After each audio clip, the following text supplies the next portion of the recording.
In the untamed heart of 1879 Montana, no one dared bid on the silent Shoshone girl until one lone rancher stepped forward. What began as compassion soon turned into a forbidden love that defied every rule of the old frontier. Subscribe for more hidden tales of Western romance. Like, share, and follow for the next chapter. In 1879, the Montana sun blazed down like a furnace over the stark plains, scorching the air and casting everything in hues of amber and grit. The trading post stood on the outskirts of a frontier settlement, its weathered sign groaning in the dry breeze. In a dusty clearing, a crowd of cattlemen, prospectors, and drifters had gathered, hardened men who'd seen too much and felt too little. At the center was a crude auction platform, rough-hewn and splintered, where a man in a tattered vest hollered prices over the uneasy hum of the crowd. "Half price for the Shoshone girl!" His voice cut through the stillness. Eyes turned to the young woman beside him, small, motionless, draped in a faded shawl. Her head was lowered, her face partly veiled by dark braids, her expression a mystery. The heat shimmered around her, but she stood unyielding. No one stirred. The men shuffled, boots scuffing the dirt. Someone coughed. "No use for one of them," a voice grumbled. Another laughed. "They don't speak, don't smile, don't obey." Yet there was something in her silence, something that unnerved them. She wasn't pleading, she wasn't weeping. She stood tall, even in chains. Her wrists bore faint scars from ropes. Her skin was sun-warmed, but pale beneath the dust. The auctioneer mopped his brow, his tone growing frantic. "Half price," he shouted again, scanning the crowd. "She can cook, clean, sturdy for her size." But the crowd's gazes slipped away. To them, she was a ghost of a war they wanted buried. The girl's eyes drifted over the faces before her, each one cold, indifferent, or sneering. Deep inside, her heart quaked, but she held her ground. She'd been taught that silence was strength. Her people, once fierce and free, had been crushed into submission. Now she was being sold like cattle, her value counted in coins. She drew a slow breath, the scent of sweat and earth filling her lungs. The voices merged into a dull drone. Hey, if you're enjoying this story, hit that like button and subscribe for more. Where are you listening from? Drop it in the comments. I'd love to know. For a moment, she wished the ground would open and claim her. But pride, that sacred spark of her ancestors, refused to fade. She would not crumble before these men. She would not let them see her pain. Then, just as the auctioneer began to fold his list and step down, a voice rose from the crowd's edge. A steady, quiet voice. "I'll take her." The words cut through the clamor like a knife. Heads turned. The speaker was a tall rancher, his face shadowed by a battered hat. His clothes were simple, worn boots, a dust-caked jacket, and a pistol resting lightly at his hip. He stepped forward slowly, his spurs clinking against the wooden boards. The auctioneer blinked, startled. "You'll take her?" The rancher nodded once. "Name's Elias Kane. I'll pay the price." The crowd muttered, some chuckling under their breath. "Mad fool, buyin' trouble." Elias ignored them. His eyes met the girl's. Dark, deep, unreadable eyes that seemed to hold tempests within. For a long moment, neither looked away. Something passed between them, fragile but real. He reached into his jacket and dropped a handful of silver coins into the auctioneer's palm. The sharp clink sealed the deal. The auctioneer shrugged, glad to be done with her, and stepped back. Elias gestured for her to follow.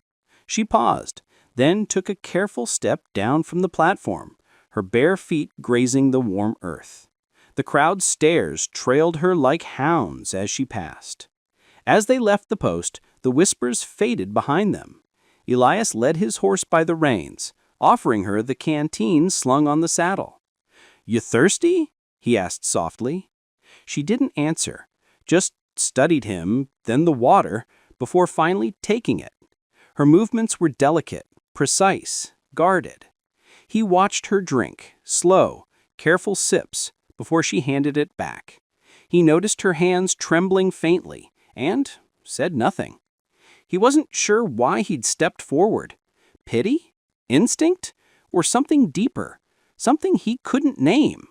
All he knew was her eyes had stopped him dead, a sorrow he couldn't turn away from. The trail stretched endlessly before them, bathed in the orange glow of the setting sun. Elias kept his pace slow, letting her walk beside the horse. She didn't speak, didn't look back, only clutched her shawl tighter around her shoulders. The prairie wind teased her hair, revealing faint scars along her collarbone, marks of a fight she'd endured. Elias's chest tightened. He knew what frontier life did to people, how cruelty carved wounds deeper than knives. Yet there was something in her, something unbroken, a quiet fire that commanded respect. He decided then, whatever had come before, she would be safe now. By dusk, they reached a small camp nestled in a valley. Elias built a fire, its light dancing across the stones. He offered her a tin plate of beans and cornbread. She sat across from him, wary, her eyes never leaving his hands. "You got a name?" he asked gently. She didn't answer. The fire snapped, filling the quiet. He didn't press. Out here, trust wasn't demanded. It was earned. He leaned back, watching the sparks drift into the night sky. Maybe she didn't speak English. Or maybe she'd lost faith in men altogether. Either way, he'd wait. Yo, we're just getting started with this tale. Smash that like and subscribe to keep up. Where are you listening from right now? Let me know in the comments. The girl watched him silently. He didn't leer like the others. He didn't bark or demand. His eyes, though weary, were kind. For the first time in months, she felt a faint whisper of safety. The flames gleamed in her eyes as she murmured something under her breath, a word from her mother's tongue, a prayer for the spirits to guide her. Elias didn't hear it, but he saw her lips move and gave a small nod. Somewhere between the fire's warmth and the chill of the prairie wind, two wounded souls sat across from each other. Strangers bound by fate, both uncertain of what lay ahead. The long trail to Elias's ranch stretched across endless miles of red earth and open sky. The sun dipped low behind the ridges, turning the horizon into a ribbon of flame. Lyra rode quietly behind him on a spare horse, her form small against the vast landscape. She never complained, never asked to stop. Her silence was absolute, not just from fear, but from something deeper. Elias had seen tough men crack under less, yet this girl carried her pain like a shield. He offered her jerky and hardtack when they paused, but she took only what she needed. He noticed how her eyes scanned the horizon, as if tracing every contour of the land, as if she feared forgetting who she was. By the second night, they camped near a creek lined with willows. The soft rustle of leaves mingled with the stream's murmur against the rocks. Elias lit a fire and handed her a tin mug of coffee. She hesitated, sniffing it before taking a sip. Her hands shook slightly as she held the mug near the flames. Elias watched in silence. He'd met Shoshone before, traders, guides, even fighters. But she was different. There was a dignity in her movements, something regal, like she'd been raised for more than just survival. He wondered about her past, but didn't ask, not yet. That night, with the stars spilling across the sky, Elias spoke. "What's your name?" His voice was low, cautious, as if he feared shattering something delicate. She didn't answer first, her gaze fixed on the firelight flickering in her eyes. Then, after a long pause, her lips parted. "Lyra," she whispered, the sound soft, almost swallowed by the fire's crackle. Elias repeated it softly. "Lyra." It felt like a vow. For a brief moment she looked at him, and in that fleeting glance he saw a spark. Fear, grief, but also defiance. She quickly turned away, tucking something beneath her shawl. He pretended not to notice. When dawn broke, Lyra was up before him, already tending the horses.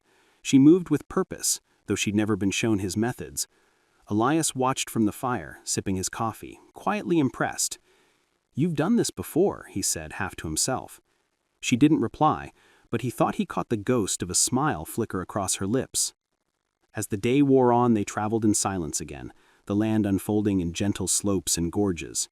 Elias couldn't shake the feeling that she didn't belong here, not as a captive, not as a servant, but as someone caught between two worlds, neither of which truly claimed her. That evening, a storm swept in fast from the east. Thunder rumbled through the hills as the wind carried the scent of rain. Elias guided her toward a rocky outcrop for shelter. Lightning cracked the sky, illuminating her face, calm, unafraid. When the rain began to pour, she reached under her shawl and pulled out a small copper amulet tied with leather.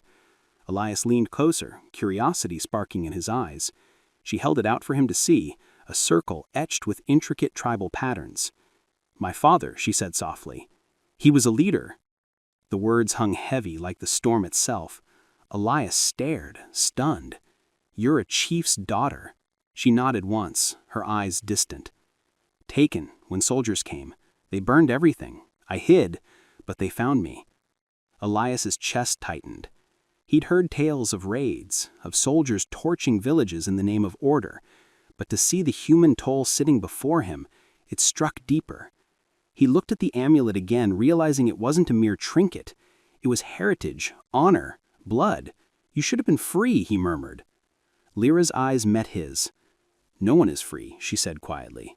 "Not you, not me." Her words hit like a truth he hadn't faced. For a long time they sat in silence, the storm cleansing the dust from the world around them. When the rain eased, Elias offered his jacket. "You'll get sick," he said. She hesitated, then took it. Their hands brushed briefly, and in that moment, something shifted. He saw not a stranger, not a captive, but a woman who had lost everything, yet stood unbroken. She saw not an enemy, but a man who looked at her without scorn or pity. That silent bond, fragile and unspoken, became the start of something neither could define. As their journey continued, Elias found himself wanting to hear her laugh, to know what her voice sounded like without fear. Days passed. Lyra began helping around the ranch, caring for horses, hauling water, cooking by the fire. Elias caught her humming sometimes as she worked, soft show-shown melodies that drifted across the open air. They spoke little, but words weren't needed. Her presence eased the lonely quiet that had haunted his home for years. At night, she'd sit on the porch, gazing at the stars. "You ever miss home?" he asked once. She looked up. "Every day."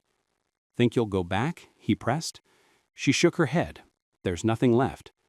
Elias nodded, knowing too well the weight of loss. One evening, he caught her tracing shapes in the dirt with a stick, patterns like those on her amulet. "What's that mean?" he asked softly. She looked at him. "Harmony between my people and yours. My father dreamed of it before he died." Elias was quiet for a moment, then said, "Maybe it starts here." She didn't reply, but her eyes softened, and for the first time, she smiled. A real smile, fragile but radiant. It was enough to make his heart ache. Weeks turned to months. Lyra's laughter, once unheard, began to ripple through the ranch like the chime of bells after a storm. Elias found himself watching her as she worked, the way she moved, the way her eyes brightened when the horses neared. She was still quiet, but her silence had changed. It wasn't empty anymore. It was calm, strong, deliberate. One night, by the fire, Elias reached for her hand. She didn't pull away. Their fingers laced together, and the silence between them spoke louder than words ever could. In the vast loneliness of the old frontier, two souls once shattered had found something worth holding on to, something that needed no permission, no name. In time, the townsfolk stopped whispering about the show-shown girl. They began to see what Elias had seen from the start. Not a captive, not an outsider, but a woman of quiet strength and fierce grace. And though the world around them remained divided by fear and pride, their love stood like a campfire in the dark, small but steadfast, a light that refused to fade. Wow, what a journey, right? If this story touched your heart, give it some hype, smash that like button, share it with your friends, and drop a comment to let me know what you thought. Let's keep these untold stories alive together.